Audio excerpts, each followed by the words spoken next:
திருச்சி ஸ்ரீரங்கத்தில் சொகுசு காரில் கட்சி கொடியுடன் வந்த 3 பேர் ஆடுகளை திருடி காரில் எடுத்துச் சென்ற சிசிடிவி காட்சிகள் வெளியாகியுள்ளன. 12 நாள் விசாரணை நடத்தி ஆடு திருடர்களை போலீசார் பிடித்தது எப்படி?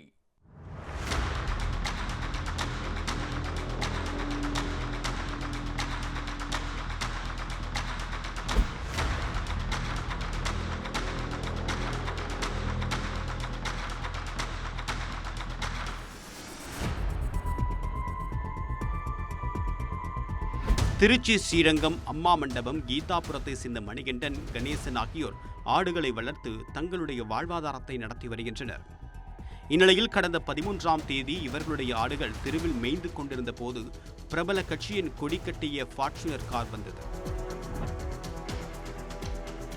ஆடுகளின் அருகில் நிறுத்தப்பட்ட காரில் இருந்து 2 பேர் இறங்கி தெருவில் மேய்ந்து கொண்டிருந்த 3 ஆடுகளை பிடித்து காருக்குள் போட்டு திருடிச் சென்றனர்.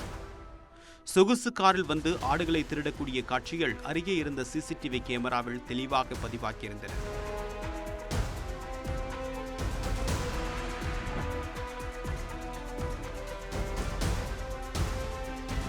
ஆடுகள் திருட்டு குறித்து மணிகண்டனும் கணேசனும் ஸ்ரீரங்கம் காவல் நிலையத்தில் புகார் கொடுத்தனர். பிரபல கட்சியின் கொடி கட்டிய ஃபார்ச்சுனர் காரில் வந்தவர்கள் யார் என்பது குறித்து ஸ்ரீரங்கம் போலீசார் தீவிரமாக விசாரணை மேற்கொண்டனர். காரின் பதிவு எண்ணை வைத்து நடத்தப்பட்ட விசாரணையில் பெரம்பலூர் வாலிக்கண்டபுரத்தை சேர்ந்த மொய்தீன் என்பவர் சிக்கினார். மொய்தீனை கைது செய்து திருச்சி அழைத்து வந்த போலீசார் ஆடு திருட்டிற்கு பயன்படுத்தப்பட்ட சொகுசு காரையும் பறிமுதல் செய்தனர். சம்பவத்தன்று தன்னுடைய நண்பர்களுடன் திருச்சி வந்த மொய்தீன் திருச்சி கலைஞர் அறிவாலயம் எதிரே உள்ள பழைய கார் விற்பனை மையத்திலிருந்து 13 லட்சம் ரூபாய்க்கு ஃபார்ச்சுனர் காரை வாங்கியுள்ளார். காரை டெலிவரி எடுத்துவிட்டு பெரம்பலூர் செல்லக்கூடிய வழியில் ஸ்ரீரங்கத்தில் ஆடுகளை திருடியிருப்பது தெரிய வந்துள்ளது. அதையடுத்து மொய்தீன் மற்றும் அவருடைய நண்பர்கள் இருவரை போலீசார் கைது செய்து திருச்சி அழைத்து வந்து விசாரணை மேற்கொண்டு வருகின்றனர். இந்த காரில் தான் ஆடுகள் திருடப்பட்டது என்று அனைவரும் பார்க்கக்கூடிய வகையில் அந்த காரை ஸ்ரீரங்கம் காவல் நிலையம் முன்பாக நிறுத்தி வைத்துள்ளனர்.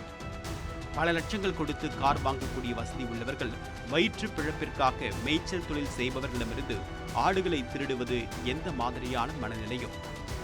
இந்த திருடர்களுக்கும் கடுமையான தண்டனை வழங்க வேண்டும் என்பதே சமூக ஆர்வலர்களின் கோரிக்கையாக உள்ளது.